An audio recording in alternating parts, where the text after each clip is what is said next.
Patuloy na lumalakas at lumalawak ang bagyong Uwan habang tumatawid sa mainit na Philippine Sea.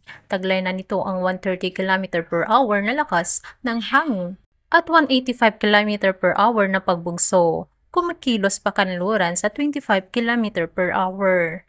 Inaasahan itong sasailalim sa rapid intensification at posibleng maging super typhoon bago dumaan malapit sa Catanduanes bukas ng umaga. Landfall sa Aurora ay posibleng mangyari bukas ng gabi bilang malakas at malawak na bagyo.